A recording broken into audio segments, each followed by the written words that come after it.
श्रीमन नारायण नारायण हरि हरि भजमन नारायण नारायण हरि हरि।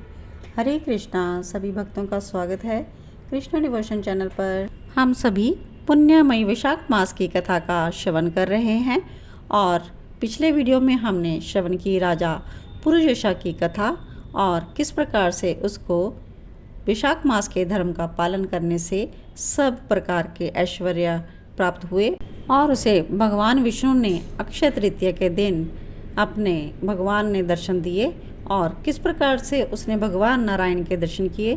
तो आइए हम आज की कथा में श्रवण करते हैं भगवान विष्णु के दर्शन और पुरुषोषा के द्वारा भगवान की स्तुति और फिर भगवान ने उसको वरदान दिया और सायुज्य मुक्ति प्रदान की। भगवान नारायण 4 भुजाओं से सुशोभित थे। उनके हाथों में शंख चक्र गदा और पद्म धारण करके रखे थे। पीताम्बर धारण करके वनमाला से विभूषित थे। भगवती लक्ष्मी तथा एक पार्षद के साथ गरुड़ की पीठ पर विराजित थे।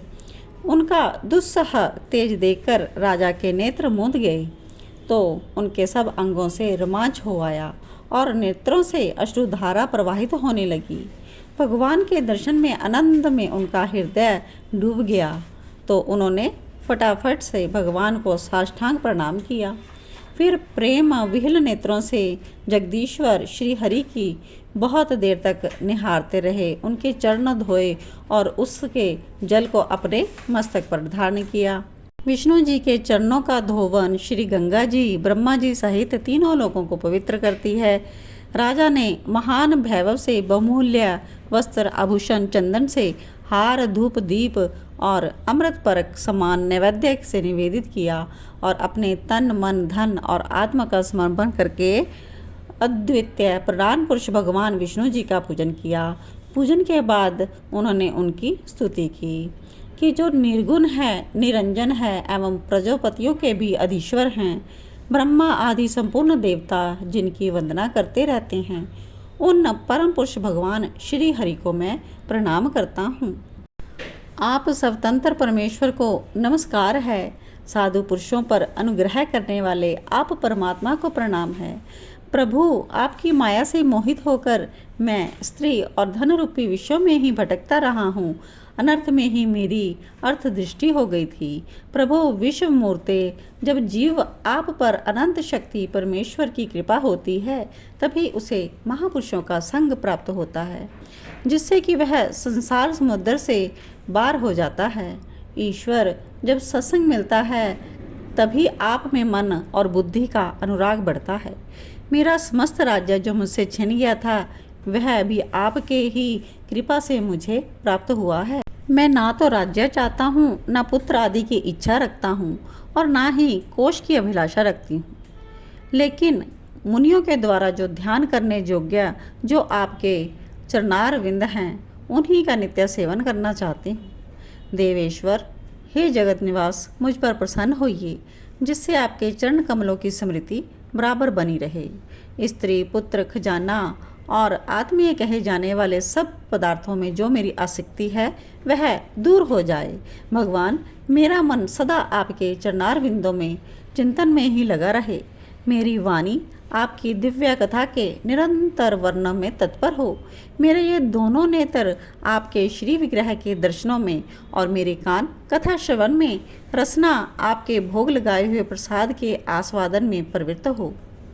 प्रभु, मेरी नासिका आपके चरण कमलों की तथा आपके भक्तजनों के गंध विलेपन आदि की सुगंध लेने में और दोनों हाथ आपके मंदिर में झाड़ू देने आदि की सेवा में, दोनों पैर आपके तीर्थ और कथा स्थान की यात्रा करने में और मस्तक निरंतर आपको प्रणाम करने में संलग्न रहे।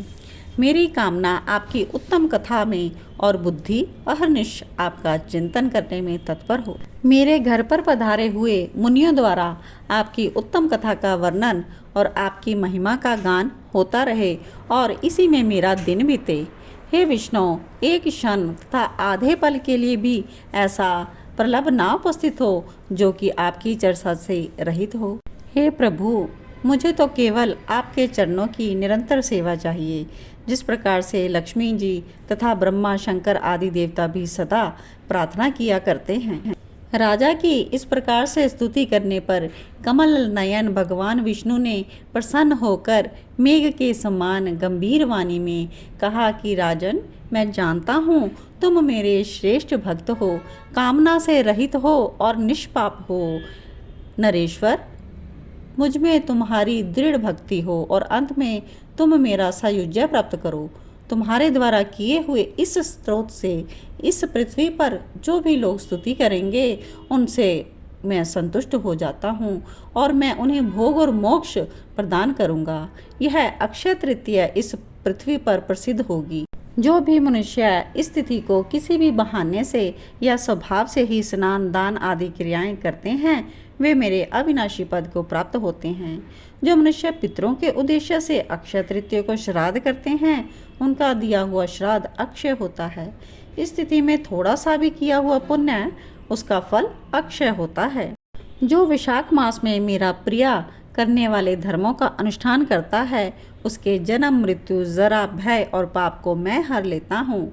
अनहग यह विशाख मास मेरे चरण चिंतन की ही भांति ऐसे हजारों पापों को हर लेता है जिनके लिए शास्त्रों में कोई प्रायश्चित नहीं मिलता है। राजा को यह वरदान देकर देवा अधिदेव भगवान जनार्दन सबके देखते ही देखते वहीं पर अंतर ध्यान हो गए और राजा पुरयशा सदा भगवान में ही मन लगाए हुए उन्हीं की सेवा में तत्पर रहते हुए पृथ्वी का पालन करने लगे। देव दुर्लभ समस्त मनोरथों का उपभोग करके अंत में उन्हीं चक्रधारी भगवान विष्णु का सायुज्य प्राप्त कर लिया और जो भी इस उत्तम कथा को सुनते हैं या सुनाते हैं वे सब पापों से मुक्त हो भगवान विष्णु के परम पद को प्राप्त होते हैं। जय हो। इस प्रकार से हम सब ने भगवान विष्णु के मनोहरी रूप का मानसिक दर्शन किया और राजा पुरुषा के द्वारा की गई स्तुति का गायन किया और श्रवण किया। तो भगवान विष्णु इसी प्रकार सभी की मनोकामनाएं संपूर्ण करें और आप इस वीडियो को आगे ज़्यादा से ज़्यादा शेयर करें ताकि अन्य लोगों तक भी भगवान विष्णु की कथा पहुंच सके। ओम नमो भगवते वासुदेवाय। नटवर नागर हरि वासुदेवाय। सर्व सुख सागर हरि वासुदेवाय। सर्वगुणकारी प्रभु वासुदेवाय। ओम नमो भगवते वासुदेवाय।